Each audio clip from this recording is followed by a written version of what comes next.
কাঞ্চন মল্লিকের স্ত্রী শ্রীময়ী চট্টরাজ আবারও অভিনয় জগতে দেখা যাচ্ছে শ্রীময়ীকে। এখানে সে শাশুড়ির চরিত্রে অভিনয় করছে। বুলেট সরোজিনী অর্থাৎ সরোজিনীর শাশুড়ির চরিত্রে অভিনয় করছে। বুলেট সরোজিনীর 4টা প্রধান চরিত্রের মধ্যে শ্রীময়ী চট্টরাজও আছে। সদ্য কন্যা সন্তানের জন্ম দিয়েছে শ্রীময়ী চট্টরাজ, এটা তোমরা কম বেশি সবাই জানো। বেশ অনেক দিন ধরেই দেখা যায়নি শ্রীময়ীকে। এখন নতুন করে আবারও অভিনয় জগতে পা দিয়েছে সে। তার প্রধান চরিত্র খলনায়িকার। আগে ছোটখাটো অভিনয় করেছে, কিন্তু এবার অভিনয়টা একটু বেশি বড়। তার মধ্যে তাকে খলনায়িকার চরিত্র দেওয়া হয়েছে। অবশ্য এর আগেও সে খলনায়িকার চরিত্রেই পাঠ করেছিল।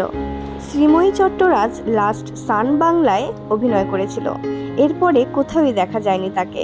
2 শালিক সিরিয়ালটি শেষ হওয়ার পর নতুন বুলেট সরোজিনী সিরিয়ালটি শুরু হয়েছে বিকেল 5:30 থেকে 6টা পর্যন্ত।